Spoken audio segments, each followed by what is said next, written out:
أعوذ بالله من الشيطان الرجيم بسم الله الرحمن الرحيم والصلاة والسلام على رسول الله وعلى آله وصحبه أجمعين رب اشرح لي صدري ويسر لي أمري واحلل عقدة من لساني يفقهوا قولي. May Allah subhanahu wa ta'ala bless your event and bless your community. I'm going to be talking about a topic which I was very pleased to get as my topic because I think it's extremely important and it's something that I personally feel very, very strongly about. And that is the topic of resilience. Now, when we talk about resilience, I'm going to give you some Arabic terms, some Quranic concepts that have to do with resilience. And I'm going to begin with a concept called sabr. Because I think to begin with, we have a very, very major misunderstanding of what sabr really means. And so to begin with, I want to sort of discuss the meaning of sabr and sort of take care of these misconceptions in order for us to continue and talk about what resilience really is. So one of the misconceptions when it comes to sabr is that if I were to ask you this question, what does sabr mean? Many people, everyone mostly, will respond with saying patience. Sabr is patience. Okay, that's beautiful. Sabr, among the meanings of sabr is patience. Yes, but what does that mean? And a lot of times people understand sabr as being passive. That sabr means just don't do anything. Just stand there. Just take it. That kind of thing. For example, this idea of turn the other cheek. This concept of turn the other cheek, first of all, doesn't come from Islam.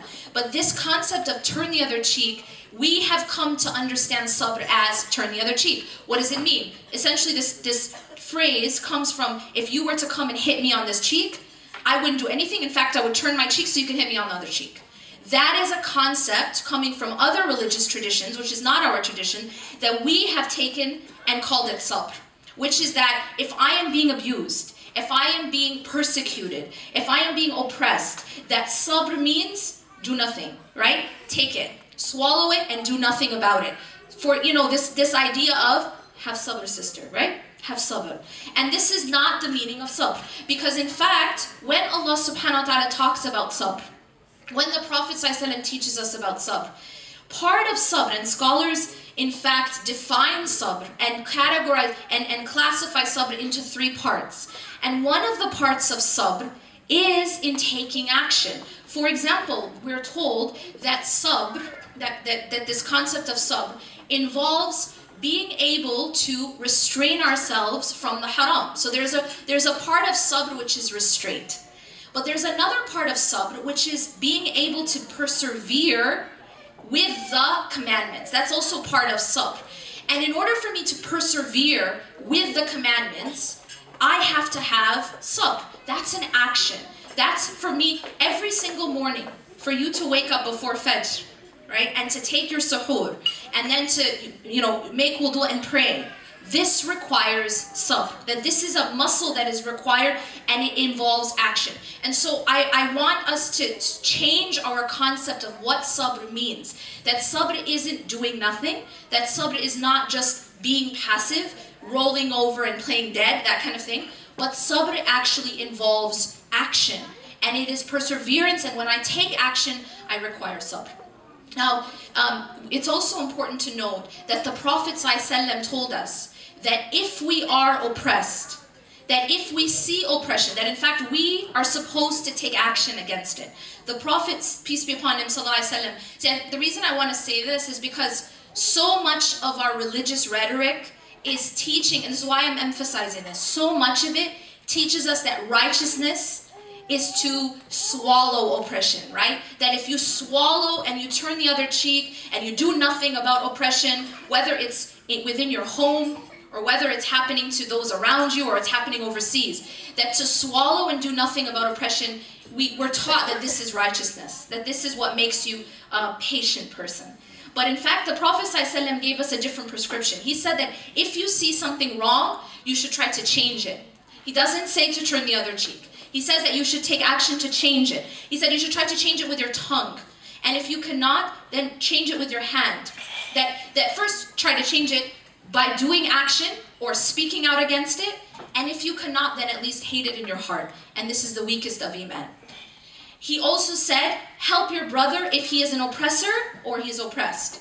And the companions said, well, we know how to help him if he's oppressed, But how do we help our brother if he's the oppressor? And he said, by stopping him from oppressing. Part of our iman is taking action against oppression. So sabr, to begin with, I want to just kind of clarify the meaning of sabr. There's an ayah in the Quran in the end of Surah Al-Imran, the very last ayah, it's ayah 200 of Surah Al-Imran. And in this ayah, Allah subhanahu wa ta'ala is giving us like sort of like ingredient list for success. Okay? It's a list of what is necessary to be successful. Is there anyone in this room who actually wants to be unsuccessful? No one, right? In fact, if I had a room full of every religious group in the world, one thing we would all have in common is everyone wants to be successful, right? Everyone wants success, but success is defined differently to different people, okay? Allah subhanahu wa ta'ala in this ayah gives us how to be successful. He gives us an ingredient list, and this ingredient list involves 4 things, 4 ingredients. Okay, everyone ready? It's always fun to speak to people while they're like totally blood sugar low, but no, alhamdulillah. It's like I don't know what's better. It's like speaking before iftar when everyone's like really like low blood sugar, or right after when everyone's like food coma. Both are kind of, I got before, alhamdulillah. So the 4 ingredients for success, Allah subhanahu wa ta'ala says, Ya ayyuhalladhina amanu asbiru wa sabiru wa rabitu wattaqullah la'allakum tuflihun. So Allah has told us now 4 ingredients for success. What are those ingredients? You'll notice there's 4, and actually 3 out of the 4 involve some form of patience, some form of perseverance, some form of sabr. Sabr in some capacity, okay? 3 out of the 4, so 75%. In order for us to be successful in this journey through life, we have to be a people of resilience. We have to be a people who can withstand. The first is asbiru, right? Have patience, have perseverance, have sabr. And we already spoke about what is sabr. Sabr incorporates and encapsulates patience, perseverance, constancy, all of these things in one. But then the next commandment is sabiru. Asbiru wa sabiru. So they sound similar, but they're a little bit different. The second word involves a different form of the same root, and it's actually a more intensified version of patience or sabr, and it's when you're not only just having patience, but you're competing in this perseverance. You're competing against an opposing, like something that's against, you know, like resilience. You have to have something pulling you in the other direction for it to be resilient. How many people have ever worked out? No one? No one does those things? When you work out, when you go to the gym, and you want to build muscle, right? The way that you're going to build muscle is to do resilience training. In fact, the more that you have something pulling against you, and the more that you're pulling, right? The more you're going to build. So the more opposing force there is, the stronger you become when you pull. That's resilience. Resistance training, yeah? And so what happens is here, it's another like intensified version of sabr, wasabiru. And then warabitu. Rabitu is to like be ready. So for example, in battle, when you'd have two armies that are going to be fighting, there is a point right before their attack, right, where you have to be stationed and you have to stand firm, because that's the point when people want to run. You know what I'm saying? It's like just that point right before the battle, that's when you're like, I'm out of here. And it requires a lot of strength and resilience and perseverance and tasabbur, right? And this intense or ribat, this is called warabitu. It's to stand firm and to be ready. Now, obviously, it's not only talking about battle, but in life, that we have to have this ability to be firm. And then the 4th part of the ingredient is taqwa, wattaqullah. These are the ingredients Allah gives us for patience, to have rather success. Now, the question becomes this: how can we have perseverance? How can we be resilient? Especially in the type of political climate we're dealing with, the type of, you know, the issues that we have, both politically, socially, financially. We are dealing with storms. We are in a situation right now as an ummah collectively where we are dealing with storms. People have their individual storms. We have our collective family storms. We have our community storms. We have this global storm that we're dealing with from many different directions. And among them is the Islamophobia that we're dealing with. Yeah, that the fact that we have become a targeted community. And in fact, a community where it's not just accepted to be Islamophobic, it's actually like a currency. It'll win you elections, you know what I'm saying? The more Islamophobic you can be, now you can win elections being Islamophobic. That by attacking us as a community, it's gonna in fact win you votes. That's the situation we're in right now. It's very serious. Yeah, and people have, you know, their individual struggles. We are dealing with storms. So the question becomes, how can we be resilient in a storm?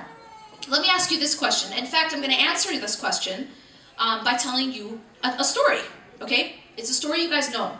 How many people have ever heard the story of the 3 little pigs? Like 2 people. Where was your childhood? Okay, a lot of people never had a childhood, but I'm going to bring back your child. I'm going to make up for it. The 3 little pigs, okay? So there's 3 little pigs, as you would imagine. One of them is very, very lazy, okay? Maybe he's been fasting. Oh, no, he wasn't fasting. He's very lazy, okay? So what does he do? He builds his home out of something very easy and quick. He uses like straw or something, yeah? And so his home is very weak. But that's because he doesn't put in the work to build a strong house. And then you have the second pig who's like somewhat lazy. And so this pig makes his house a little bit stronger, but still not very strong, out of like twigs.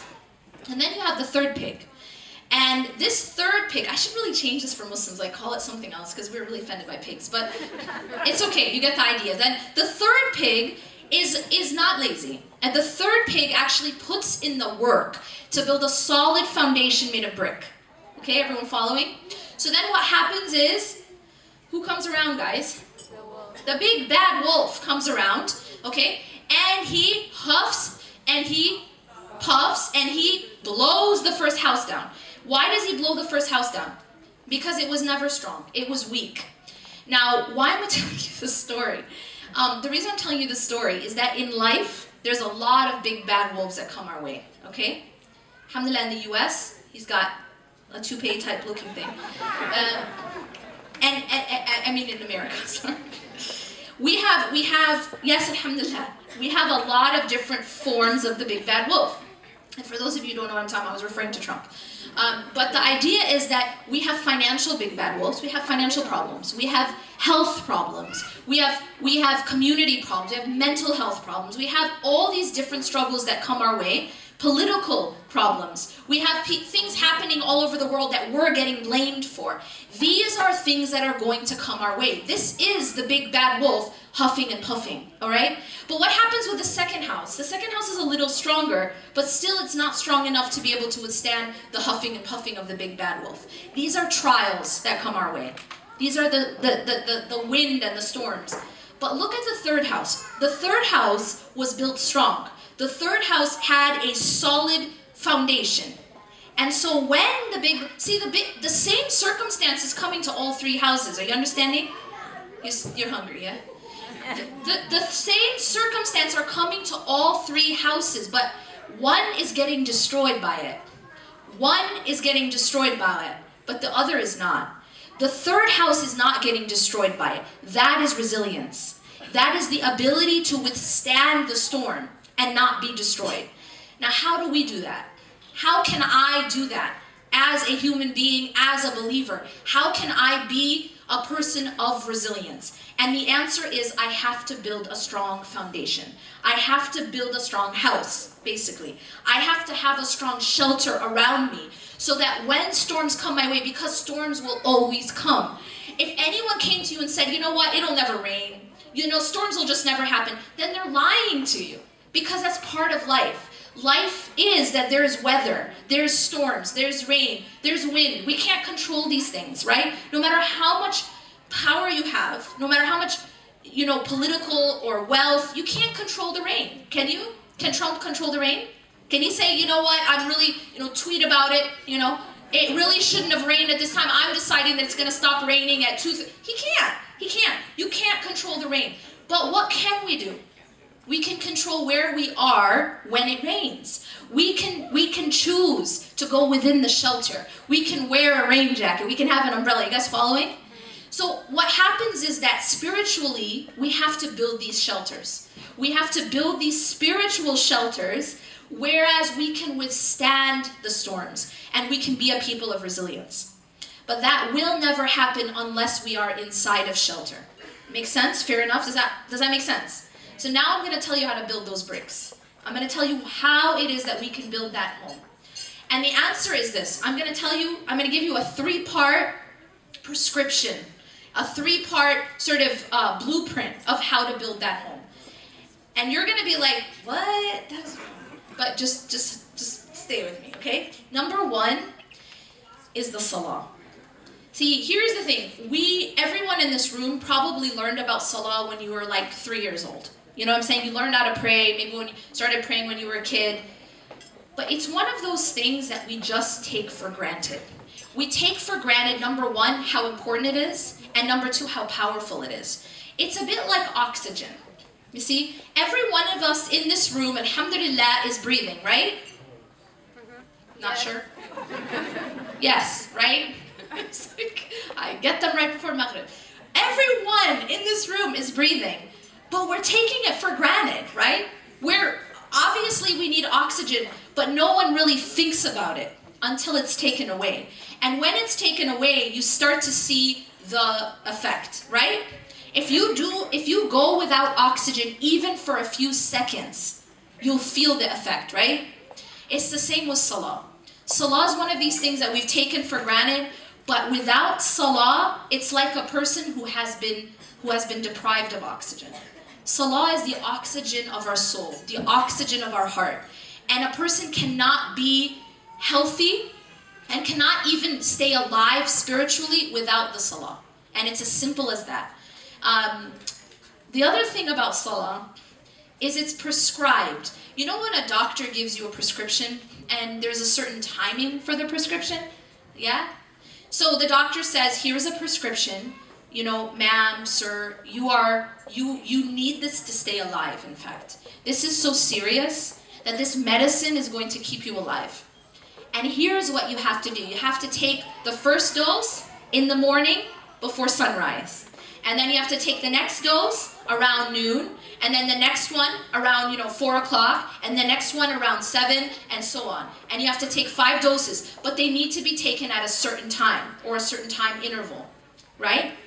How many people are going to take that prescription and, number 1, just throw it in their drawer and not even care?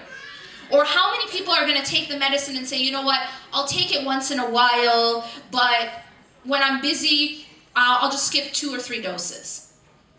Or my favorite, I'm really busy today, so I'll take all 5 doses before I sleep. Right?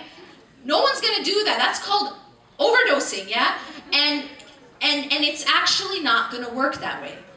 When a medicine is taken, it has to be taken properly as prescribed by the doctor. Fair enough? So this is the thing. Allah has prescribed this medicine for us. And it isn't just medicine, it's actually oxygen. And when a person is deprived of oxygen, it affects them spiritually, just as a body is affected by the deprivation of oxygen.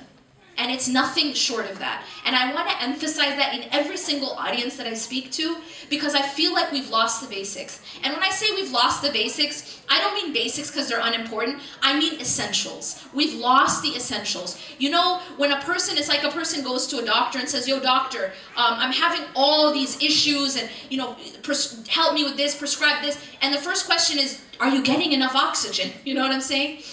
Oh, no, I don't do that anymore. I don't breathe. That's not something I do.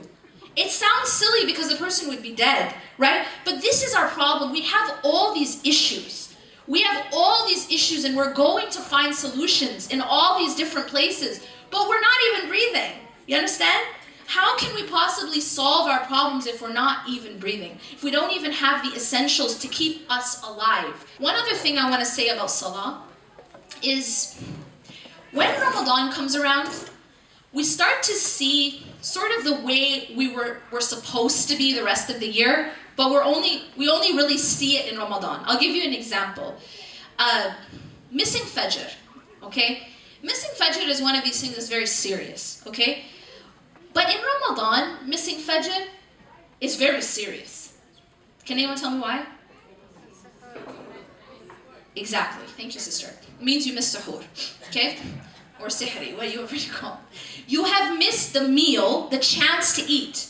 Because now you have to fast. And so if you miss Fajr in Ramadan, you wake up and you're in a panic. Like, right, cold sweat, you're in tears, you're like pulling your hair. Because the reality is, you have to fast another like 13, 14 hours and you didn't eat. That's intense. So you're very upset, okay, for a month if you miss Fajr. Everyone following? But then there's these other 11 months, the rest of the year, where if we miss Fajr, we don't even notice, maybe. You know what I mean? It's just like, oh, you know what I mean? And the reality is that that's because we're very focused on the needs of our body. Our stomach needs food, you know? And we're very focused on those needs. But we neglect the needs of our heart and our soul. That the salah itself is the food and the oxygen for the soul. But neglecting it is something that we take lightly. And so it's just interesting to look at how in Ramadan, another thing that you'll notice is the way the salah should be in our lives, yeah? The way we kind of organize our lives, even those who pray, is like we have certain activities. Like, say we have our day planned out, okay? And we'll have certain activities planned. So, say I have a meeting at noon, and then I have, you know, I have to pick up my kids at 2, and so we have certain things that throughout our day. And then what do? Even if we do pray, we fit the salah in between these other sort of activities and appointments. So in a sense, we take our lives and our activities within the lives and make them the pillars, yeah? And then salah fits if and when in between the pillars. You follow? But it's actually supposed to be the other way around, right? It's supposed to be that the salah times are the pillars. So you have Fajr, and then you have Dhuhr, and then you have Asr, and then you have Maghrib, and you have Isha. And then you fit your life in between those pillars. That's how that's how you actually build a solid, see right now we have pillars here. This building would not be solid without the pillars. If you take the pillars down, it loses its strength. The pillars of our lives, for our lives to be solid, it needs to be the salah. And this sounds conceptual, but in fact, we live this in certain occasions. And one of them is in Ramadan. I'll tell you, nothing is planned at Maghrib time in Ramadan, except for food. You know what I'm saying? Like, you basically say, look, I'll do it before Maghrib, I'll do it after Maghrib, but Maghrib is a pillar, right? In Ramadan, Maghrib is a pillar. What else is a pillar in Ramadan? Fajr. You guys understand what I'm saying? Why? Because it revolves around food. Okay? But we see a glimpse of what it's like, of what it actually should be. That our lives have the pillars of salah, and then we fit our lives around those pillars. We see that in Ramadan, and there's another place we see that, and that's in Mecca and Medina. You know when you go to Mecca and Medina, and you want to meet up with your family, or you meet up with some friends, how do you say when you're going to meet? What's the lingo? What's the language that you use? You don't even talk about time. What do you say? After Asr, after Dhuhr, before Maghrib. You get it? That the entire way you look at your day revolves around those 5 pillars. That is actually how you live when you're in that area, when you're in that place. And that's how we should make our lives, is that our lives should actually revolve around the pillars of salah, not the other way around. Salah doesn't revolve around our lives. Yeah. And the reason I'm emphasizing this so much is that if we want that stability and that resilience in our lives, we have to build the solid foundation and the solid structure. And it can't be solid without pillars. Okay? Is everyone getting what I'm saying? Okay. So number 1 was the salah. Number 2 is something called the adhkar. Now you guys have heard this term before. The adhkar basically mean remembrances. The remembrance of Allah subhanahu wa ta'ala. When I say adhkar in this context, I'm referring to the Prophet ﷺ's habit. That throughout his day, he used to say certain supplications. In fact, the Prophet ﷺ, if you study his life and you look at the supplications that he would say, he had a dua for everything. Every motion of life, there was a dua that he would say. You know what I'm saying? Like, you leave the house, there's a dua. You come back in the house, there's a dua. You start eating, there's a dua. Finish eating, there's a dua. Entering the bathroom, leaving the bathroom, driving, new clothes, when you're afraid, when you're scared or sad. Even before intimacy, there's a dua. The Prophet ﷺ taught us to actually, through his example, that he was, no matter what he was doing, he was remembering Allah. His heart was remembering Allah even while his body was involved in dunya. You see the depth of that? That's the only real way to be healthy and strong, is that you are remembering Allah subhanahu wa ta'ala throughout your day. You don't only remember him at Jum'ah, you don't only remember him in Ramadan, you don't only remember him even just during the 5 prayers. But throughout your day, you start to get in the habit of incorporating these adhkar. You know what that's like?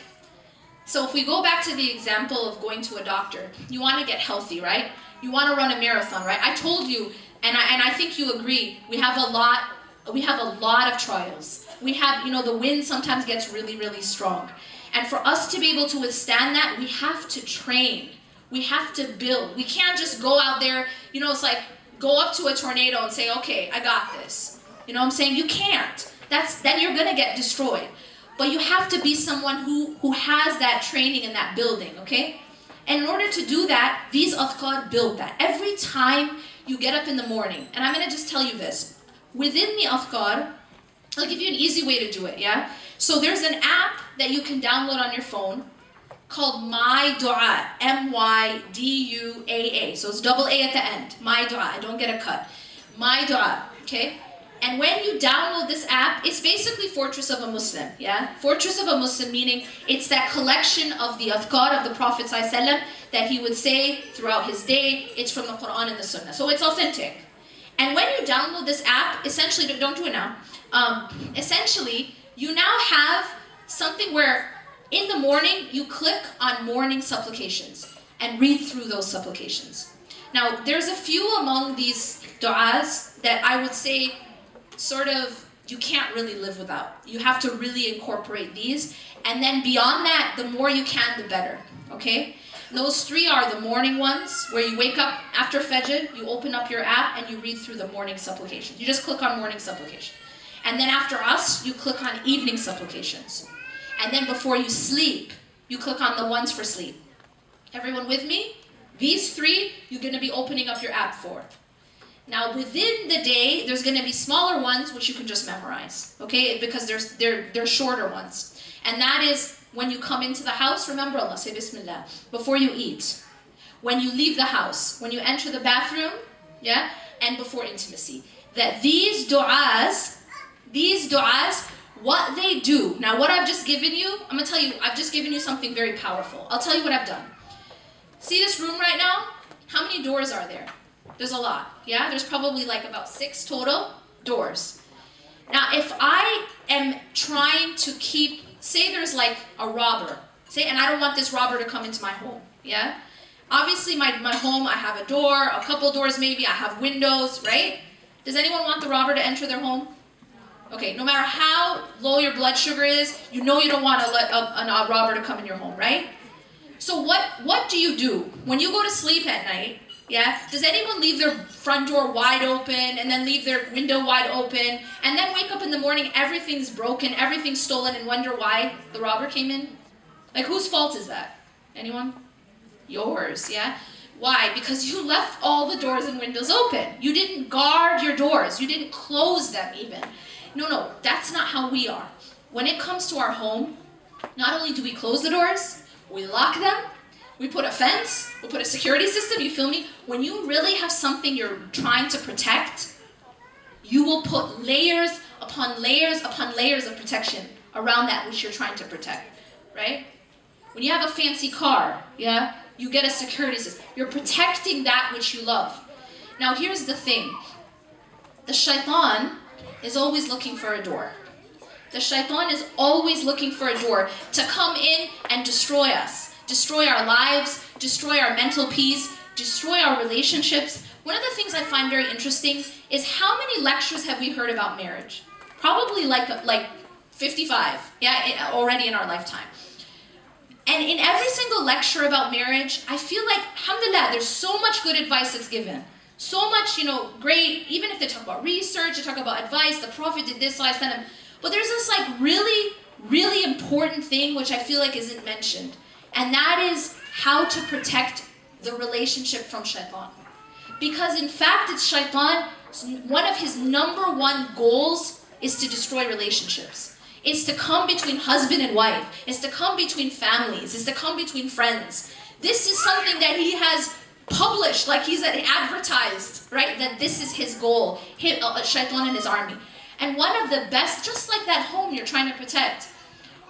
When I told you guys about the morning and the evening and the sleep and these adhkar that you're getting from this app, right? That's like closing the doors to your home. It's closing the windows, it's locking them, it's putting a security system.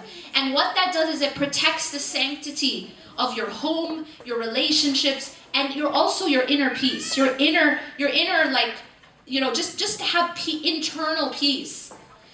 And that's what's so amazing about doing these adhkar and incorporating them in your life, is that you start to see that transformation, not just within yourself, but also in your relationships. So that was number 2. We have one more, yeah? And the third one is the Quran. This is something, alhamdulillah, we're seeing in Ramadan. We are increasing in our Quran, whether it's reading personally, listening in Taraweeh, etc. And one thing that you'll find is that your emotional, psychological, and spiritual state in Ramadan is very different than outside of Ramadan. Yeah, fair enough? Yes or no? Do you guys notice a difference? It's a person who is oxygenated, is eating healthy, is exercising, you know, is only eating organic. You know what I'm saying? How healthy is that person going to be? That person is going to start to actually be healthy. And that's what happens to us spiritually in Ramadan. And the reason for that is because we're doing these things. We are making sure that our body, our soul, our heart, and our soul is being taken care of. And that's the way that we build the shelter. Now, if we incorporate this in our lives, now when the big bad wolf comes, you're going to have different trials in life. And when it comes, you'll be in that solid foundation where you don't get destroyed like the first pig, yeah? That trials come along and they will always come and go, but these trials no longer destroy you. They no longer make you incapable of going on in life, but you have that ability to be resilient. And that's the only way that you're gonna find resilience. You won't find it anywhere else. Now I'm just gonna sort of end on this note. In order to be able to be resilient, we have to have a few things. And one of them is we have to have hope. We have to have the ability to see through and realize that everything is a process in life. Things do not happen overnight. You know, when a child grows in the womb of the mother, it doesn't happen in 1 month. It doesn't happen in 2. That there is a process, and no matter what you do, no matter, you know, all the medicine, all the science in the world, it can't speed it up. You know what I'm saying? Allah has designed a process for all things. And so when in our lives we don't see results, oftentimes we lose hope. You know, it's like, I did it, I've done this, I've done that, I'm not seeing the result. It's not, you know, oftentimes I hear people saying things like, and we feel this, I've made dua, I've been making dua, my dua isn't being answered. How often do we feel this? You know, we're asking Allah, and we're not seeing what we want or what we need. What we have to realize is that everything takes a process, and Allah always hears your dua, and Allah is answering your dua. But there's a process that you have to go through in order to get that end result that you're asking for. And finally, let me end with an ayah in which Allah subhanahu wa ta'ala comforts the believers. He prepares the believers and He also comforts the believers. أَمْ حَسِبْتُمْ أَن تَدْخُلُوا الْجَنَّةَ وَلَمَّا يَأْتِكُمْ مَثَلُ الَّذِينَ خَلَوْا مِنْ قَبْلِكُمْ. Do you believe, do you think that you will enter paradise without going through what those who came before you went through? مَسَّتْهُمُ الْبَأْسَاءُ وَالضَّرَّاءُ وَزُلْزِلُوا حَتَّى يَقُولَ الرَّسُولُ وَالَّذِينَ آمَنُوا مَعَهُ مَتَى نَصْرُ اللَّهِ. They were given adversity, hardships. They were so shaken that even the messengers and those with the messengers were asking, when will the help of Allah come? Mata nasrullah. And then Allah subhanahu wa ta'ala ends by saying, Ala inna nasrullahi qareeb. Indeed, the help of Allah is near. أقول قولي هذا واستغفر الله لي ولكم إنه غفور رحيم. سبحانك الله وبحمدك أشهد أن لا إله إلا أنت أستغفرك وأتوب إليك. جزاكم الله خير. It was an honor talking to you, and inshallah keep me and my family in your du'as, especially when breaking the fast, and all those throughout the world who are suffering. جزاكم الله خير. Assalamu alaikum wa rahmatullahi wa barakatuh.